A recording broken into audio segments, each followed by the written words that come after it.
하나님의 말씀은 로마서 6장 3절부터 7절까지 우리 한 목소리로 읽겠습니다. 3절부터 읽습니다. 무릇 그리스도 예수와 합하여 세례를 받은 우리는 그의 죽으심과 합하여 세례를 받은 줄을 알지 못하느냐.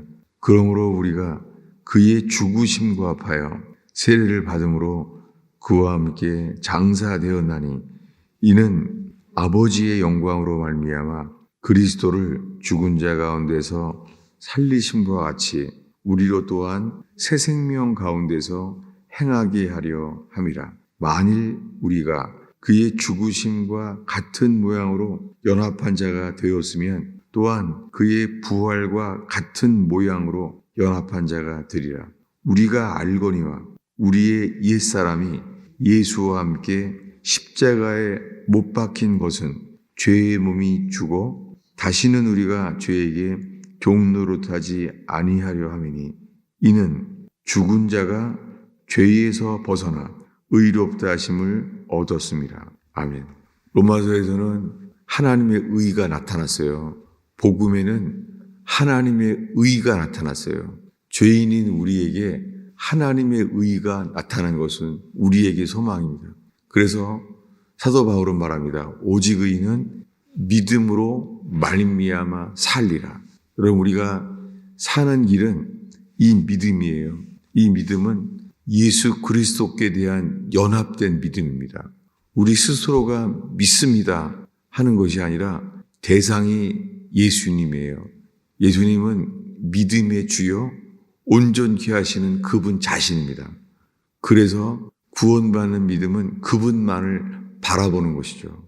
불뱀에 물릴 만한 삶을 살지라도 주님은 회개하는 자에게 기회를 주십니다. 하나님의 진노 아래 있음을 깨닫게 됐을 때도 회개만이 살 길입니다. 그때 주님은 말합니다. 놋뱀을 만들어 쳐다본즉 살리라. 쳐다보면 산다는 거예요. 그 출애굽 당시에 일어난 일이죠. 놋뱀을 쳐다본즉 살리라.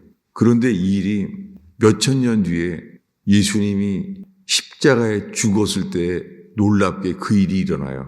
아니, 그 일은 몇천 년 전에 일어난 일이잖아요. 그런데 하나님의 아들 예수 그리스도가 이 땅에 오셨을 때 그 일이 다시 일어납니다. 쳐다본즉 살리라. 예수님이 십자가에 못 박혀 죽으러 오셔서 벌거벗김을 당한 채 손과 발이 못 박힌 채 그렇게 우리 죄로 인하여 죽음과 고통 때문에 그렇게 죽으셨습니다. 손과 발에 못 박히신 예수님, 그분의 고통이 헛되지 않는 것은 그분이 홀로 친히 육체의 고통을 받으심으로써 주님은 회개하는 자들에게 세상의 모든 고통에서 노임받고 이기는 자로 만드시려고 오셨습니다. 그 모든 구원의 핵심은 세례입니다. 세례는 예수와 함께 죽는 것입니다. 세례는 예수의 죽으심과 연합되는 것이죠. 그래서 오늘 우리가 로마서 6장 3절을 읽었어요. 다시 한번 읽겠습니다. 3절입니다. 무릇 그리스도 예수와 합하여 세례를 받은 우리는 그의 죽으심과 합하여 세례 받은 줄을 알지 못하느냐. 죽으심과 합하여 세례를 받는 자는 자동적으로 죽으심과 연합된 믿음은 이어서 부활하심과 연합된다는 것이죠. 그래서 5절에 이릅니다. 읽겠습니다. 5절입니다. 만일 우리가 그의 죽으심과 같은 모양으로 연합한 자가 되었으면 또한 그의 부활과 같은 모양으로 연합한 자도 되리라. 막달라 마리아가 새벽에 왔습니다. 그때 막달라 마리아는 부활을 믿는 믿음은 없었습니다. 11 제자는 무덤에 오지도 않았습니다. 근데 막달라 마리아가 왔어요. 제자들은 오지 않았는데 베드로 요한도 오지 않았는데 막달라 마리아가 왔어요. 사람 중에 최초의 부활의 증인, 첫 증인이죠. 놀랍게 부활을 믿지는 못했어요. 그런데 그는 주님의 죽으심과 연합되는 믿음으로 왔습니다. 십자가에 돌아가신 예수님을 향유를 덮으려고 왔습니다. 예수님은 죽으심과 연합된 자와 함께 부활의 소식을 듣게 하십니다. 그 죽으심과 연합되면 주님은 부활의 능력과 같은 모양으로 연합되게 하신다고 약속했습니다. 여러분, 그렇다면 우리가 죽으심과 연합된다면 부활 생명과 자동적으로 연합될 줄로 믿습니다. 우린 지금 여기에 있습니다. 왜냐하면 수많은 사람들이 예수님의 공로를 믿는다는 거예요. 십자가에 돌아가신 예수님의 공로를 믿는데요. 그럼 예수님의 십자가의 죽으심과 연합된다면 예수님의 부활 생명과 자동적으로 연합되게 하십니다. 우리 속에 이 믿음이 부활 생명과 연합된 믿음, 이것이 우리들에게 의롭다함을 얻게 하는 믿음에서 이 세례로 연합됩니다. 그래서 오늘 그 말씀 로마서 6장인데 로마서의 4장에는 의롭다 하심에 대한 믿음을 말합니다. 행위로 말미암지 않습니다. 오직 믿음으로 의롭다함을 얻게 하시는 믿음. 이 의롭다함을 얻게 하시는 믿음이 지금 읽은 로마서 6장의 세례와 연합된 믿음입니다. 그래서 세례와 연합됐을 때 얻는 것이 우리 힘으로 얻을 수 없는 새 생명을 얻게 하시는 것이죠. 우리 힘으로 할 수 있는 것은 없습니다. 우리의 어떤 노력으로도 새 생명을 얻을 수 없잖아요. 이 새 생명은 어떤 생명입니까? 새 생명. 우리가 구원받기 위해서는 새 생명을 얻게 하십니다. 예수님이 십자가에 죽어서 부활하심으로 말미암아 우리에게 구원이 뭔가를 보이시고 있습니다. 그것은 뭐냐면 옛 생명을 주님이 새 생명으로 바꿔주신다는 거예요. 이 6절을 함께 읽겠습니다. 있습니다. 우리가 알거니와 우리의 옛사람이 예수와 함께 십자가에 못 박힌 것은 죄의 몸이 죽어 다시는 우리가 죄에게 종노릇하지 아니하려 함이니. 죄의 몸이 죽는데요. 어떻게요? 예수와 함께 십자가에 못 박히심으로 말미암아. 예수님은 십자가에서 모든 사람을 초대합니다. 뭐냐면 나와 함께 죽자. 죽어야 산다. 살고자 하는 자는 죽으리라. 그러나 나를 위하여 복음을 위하여 죽고자 하는 자는 살리라. 여러분, 우리 본성은 살고자 하잖아요. 본성은. 그런데 회개의 길은 우리에게 죽고자 하는 길로 인도합니다. 그래서 복음의 시작은 예수님이 십자가에 죽기 전에 12제자를 처음으로 부르시면서 그때 사람들은 예수님이 메시아, 하나님의 아들인 것을 바라보고 믿었습니다. 그 중에 12명을 택했습니다. 그 12명을 불렀을 때 그분들에게는 그건 좋은 소식이었죠. 12제자가 되다니. 그 몇천 명이 모여 있는데 12명을 택하셨어요. 근데 그들에게 하시는 말씀은 복음을 전하도록 하셨잖아요. 그런데 이렇게 말하는 거예요. 누구든지 나를 따르고자 하는 자는 자기를 부인하고 자기의 십자가를 지고 나를 쫓을 것이니라. 그렇게 따르지 아니하면 내게 합당하지 않다는 거예요. 구원은 예수님이 주인 되어서 예수님을 따를 때 일어납니다. 그분을 따르는 것은 자기를 부인해야 돼요. 예수님을 따르기 위하여 자기를 부인해야 돼요. 자아를 부인하지 아니하면 예수님을 따를 수가 없습니다. 그 다음이 자기의 십자가를 지고 따르라는 거예요. 여러분, 지금 예수님이 공생애를 시작했을 때 한 말이에요. 자기 십자가를 지래요. 아직 예수님은 자기 자신이 십자가에 죽을 것이다라고 말하지 않았어요. 아직.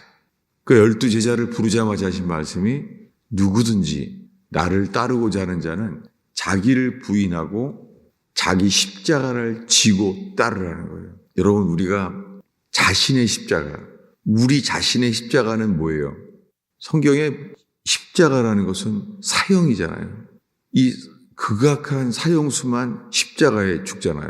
그러니까 십자가에 죽는 사건은 얼마 없어요. 예수님 당시에도요, 십자가형으로 죽는 사람은 몇 명 없어요. 그 이스라엘 땅에서도 십자가형으로 죽는 사람은 얼마 안 돼요. 왜요? 그건 극악한 사형수만 십자가형으로 죽여요. 그러니 12제자들에게 들어온 것은 뭐예요? 아니, 우리가 그런 사람이야? 아니, 12명을 제자로 부르셨는데, 제자로 불렀는데 들어온 게 뭐예요? 로마에서도 십자가형으로 죽은 거는 몇 명 안 되는데 십자가를 지고 따르는 십자가. 아직도 십자가는 처참한 거죠. 그런데 그분이 3년 뒤에 십자가에서 죽게 됐습니다. 3년 뒤에서야 사람들이 외치는 거예요. 우리가 있는 법이 있는데 우리가 조상으로부터 내려오는 법, 율법에 의하면 저자는 십자가에 죽어야 합니다. 제자들은 이제 듣게 됐어요. 처음에 예수님을 따를 때 누구든지 나를 따르고자 하는 사람들은 자기를 부인하고 자기의 십자가를 지고 나를 따르지 않으면 합당치 않는다는 거예요. 십자가에 죽기 전에 예수님이 말합니다. 롯의 처를 기억하라. 왜요? 롯의 처는 소돔 고모라의 모든 죄에서 건짐을 받았습니다.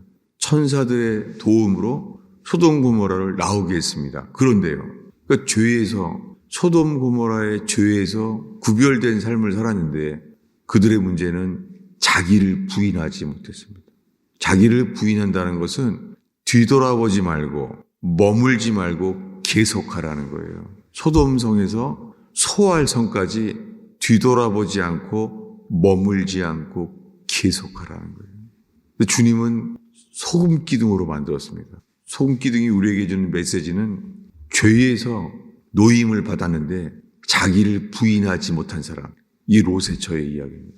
근데 오늘날의 교회는 자기를 부인하는 삶을 살지 못하면서 내 모든 죄가 예수의 피로 씻어진 것을 믿는다고 하는 거예요. 이게 오늘날의 복음이 모자란 것이죠. 성경에서 말하는 복음은 변함이 없습니다. 철로역정, 존 번연이 말하는 그 철로역정, 하늘로 가는 길의 여정은 계속해서 자기를 버리고 계속 주를 쫓아 갈 때 그에게 천성에 도착하게 하십니다. 근데 오늘날에는 주님을 따라가지 않으면서요, 따르지 않은 상태에서 이렇게 가르쳐요. 당신은 구원의 확신이 있습니까? 라고 물어봐요. 구원은 소돔성에서부터 소알성까지 계속 가는 믿음이 구원받는 믿음이에요. 그래서 요한계시록에서 인내가 여기 있으니, 여러분, 회개하는 믿음은 당연하게 그 안에 인내가 있어야 됩니다. 그리고 주님은 우리를 격려합니다. 주님은 우리 죄를 대신해서 돌아가시면서 우리를 오래 참고 기다리십니다. 그 주님을 바라볼 때 주님이 오래 참으신 그 길을 우리도 가게 하십니다. 여러분, 기쁠 때나 슬플 때나 변함이 없이 간절히 주를 찾는 저와 여러분 되기를 축원합니다. 왜냐하면 우리가 살고 있는 이 세대에는요, 설탕과 같은 가짜 복음이 너무 많아요. 그리고 시베리아와 중국의 지하교에서 깨달았던, 회복됐던 그 복음, 우리들은 이 복음이 지켜지고 회복하는 교회 되기를 축원합니다. 수많은 사람들이 믿기만 하면 다 구원받는 줄로 알아요. 예수님은 죽기 전에 말합니다. 부르심을 받은 사람은 많지만 택하심을 입는 사람은 적으니라. 안타깝게 이단들이 쓰고 있어요. 택한 자라는 것은 다 이단만 써요. 여러분, 주님은 택하신 자를 반드시 이끄십니다. 여러분, 주님은 부름받은 자들을 주님이 택하시게 하십니다. 오라, 베드로가 말할 때 부름을 받습니다. 근데 모자라요. 풍랑 칠 때 물에 빠져버려요. 여러분, 이것이 부족한 우리의 모습입니다. 놀랍게 순종하는 자에게 풍랑에 빠질 때에 놀랍게 예수님이 친히 물 위에서 그를 붙들어 세우십니다. 구원은 우리가 주님을 붙드는 게 아니라 구원의 확증은 주님이 우리를 붙드시는 것입니다. 기도하겠습니다. 아버지 하나님, 이 새벽에 나온 영혼들과 함께 주님, 중국의 지하교회처럼, 러시아의 지하교회처럼 진짜 교회가 깨어나고 회복되게 하옵소서. 이 땅에 모든 걸 버려도 그 밭의 보화를 발견한 사람처럼 세상의 모든 걸 잃어버려도 이 구원의 금 같은 믿음을 얻는 교회 되게 하옵소서. 주님 이 시간에 우리 자신을 바라보면 낙심할 수밖에 없음을 고백하나이다. 못 바뀌신 주님만 바라봅니다. 주님이 새벽에 이 새벽 기도를 골고다 언덕에 예수께로 빛으로 인도하여 주옵소서. 기도의 빛을 비춰 주옵소서. 예수님의 이름으로 기도하였습니다.